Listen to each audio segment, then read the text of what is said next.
67 613 entreprises ont dû fermer en 12 mois, soit 8 000 de plus que la période 2010-2019. Aujourd'hui, ce qu'on va essayer de regarder ensemble, c'est comment est-ce qu'on aurait pu éviter ces défaillances d'entreprise. Quels indicateurs n'ont pas été observés par les dirigeants de ces entreprises et comment est-ce que l'IA, l'intelligence artificielle, peut aider à regarder et à observer ces indicateurs de la meilleure manière. On a bien donc deux problèmes. Des dizaines de milliers d'entreprises ont fermé en 12 mois, premier problème. Deuxième problème, ce chiffre est en hausse. Donc là, c'est des entreprises qui ferment, des revenus qui sont perdus, des rêves qui sont gâchés. On pourrait très bien se dire que c'est des startups qui ont mal pitché leurs produits. En réalité, quand on regarde, c'est souvent des TPE, des PME qui n'ont pas suivi certains indicateurs que l'intelligence artificielle est capable de révéler fidèlement et assez rapidement. Donc ChatGPT, on parle de cette idée, c'est qu'elle peut repérer, cette intelligence artificielle, un certain nombre de signaux très rapidement et de manière fiable. En fait, une intelligence artificielle, c'est capable d'analyser une PME et de montrer aussi des données qui, pour le patron, semblent correctes. Quand on regarde les chiffres qui vont bien, le chiffre d'affaires, le résultat. Ici, j'ai décidé de présenter un exemple. On a, et ça arrive malheureusement plus souvent qu'on le croit, des chiffres qui sont positifs. Un carnet de commandes qui est plein. Le problème, ce qu'on ne regarde pas et ce qui peut nous surprendre au bout d'un moment, c'est qu'il y a des données qui vont mal, qu'on a tendance à laisser de côté. C'est le cash en banque. Très souvent, c'est la trésorerie qui peut poser problème.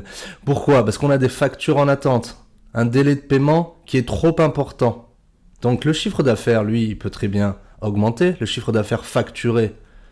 Mais le problème, c'est que s'il y a un écart entre le chiffre d'affaires facturé et le chiffre d'affaires encaissé, là, il y a une problématique. Parce qu'on va recevoir cet argent bien plus tard, par exemple dans 67 jours ici, alors qu'on a des charges à payer maintenant. Et l'intelligence artificielle, elle est capable de nous donner un verdict. Quand elle voit ces données, elle voit le vert, mais aussi le rouge. Alors qu'on a un biais cognitif, quand on est patron, c'est de regarder surtout ce qui est positif et de mettre de côté, mettre sous le tapis ce qui peut aller mal. En fait, l'intelligence artificielle voit ce que tu ne vois pas, ou ce que ces boîtes n'ont pas vu, ou ce qu'elles n'ont pas voulu voir. C'est le chiffre d'affaires, quand il est en hausse, quand il est important, on pense que tout va bien. En réalité, le cash, l'entreprise, elle était déjà en danger. 67 jours pour être payée, l'entreprise, sa faillite est annoncée. 18 000 € à payer dans 7 jours, clairement, la plupart des données qui ressortent, c'est que les entreprises qui ont connu une défaillance de paiement, c'était un chiffre d'affaires qui n'était pas encore facturé. 18 000 € à payer dans 7 jours.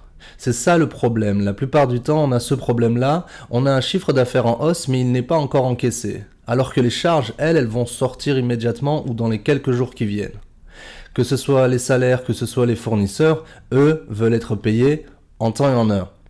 Or, le chiffre d'affaires qui va être encaissé risque de l'être encaissé bien plus tard. Donc, en réalité, il y a 3 éléments à suivre que l'IA peut mettre quelques secondes à vous donner. Le problème, c'est que la plupart du temps, les entreprises qui ont dû fermer, le patron ne les regardait jamais. La première des données, c'est le flux de trésorerie. Le flux de trésorerie, c'est ce que j'essaye de faire comprendre dans cette vidéo, c'est l'argent réel disponible en banque, pas le chiffre d'affaires. Le chiffre d'affaires, s'il n'est pas encore encaissé, c'est du virtuel. Pas les factures émises, c'est du papier. Et ce qu'il faut regarder, c'est ton cash maintenant, point final. Donc c'est à checker chaque semaine minimum.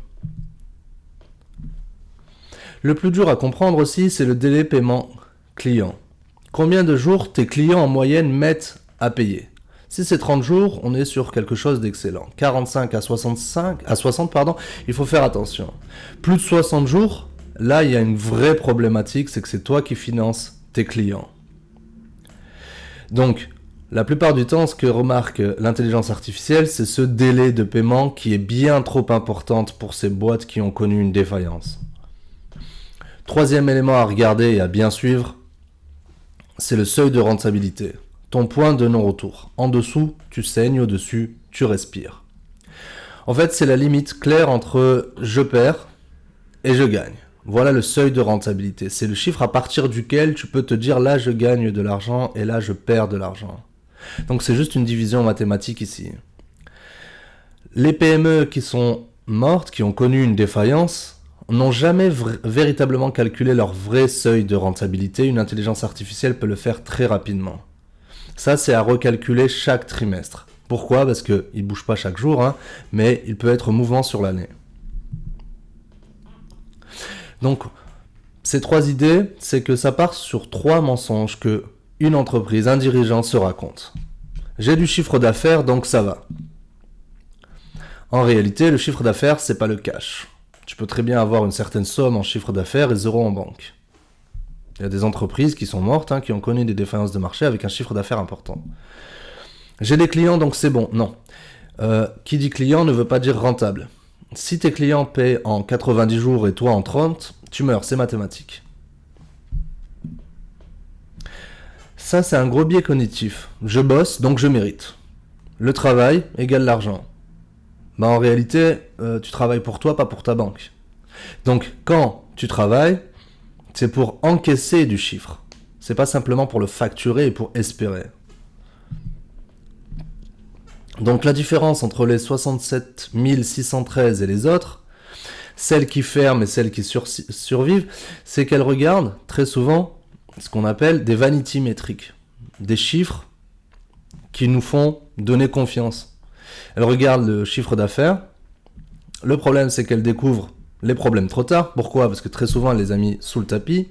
Elles paniquent en fin de mois. Pourquoi est-ce qu'elles paniquent en fin de mois ? Parce qu'il faut bien régler les fournisseurs, il faut bien payer les salariés et les charges, les impôts. Donc elles subissent leur trésorerie. Alors que les TPE, PME qui survivent, elles suivent leur cash en temps réel. Elles voient le danger, notamment grâce à l'intelligence artificielle, 3 mois avant. Pourquoi ? Parce qu'il y a un suivi en temps réel. Et donc elles anticipent et elles ajustent pour mieux non pas subir, mais piloter leur trésorerie. Donc l'idée maintenant, c'est de se dire qu'est-ce que je fais maintenant ? Maintenant que je sais ça. La question qu'on pourrait se poser, c'est est-ce que j'ai déjà un suivi ? Si j'ai déjà un suivi, très bien. Est-ce que j'ai un suivi qui est automatisé ? Est-ce qu'il est automatisé grâce à l'intelligence artificielle ? En réalité, l'intelligence artificielle est capable de suivre tes mouvements, les mouvements de ton entreprise et te donner à des moments précis ce que tu pourrais faire. Donc maintenant, c'est à toi de jouer. Maintenant, pas demain.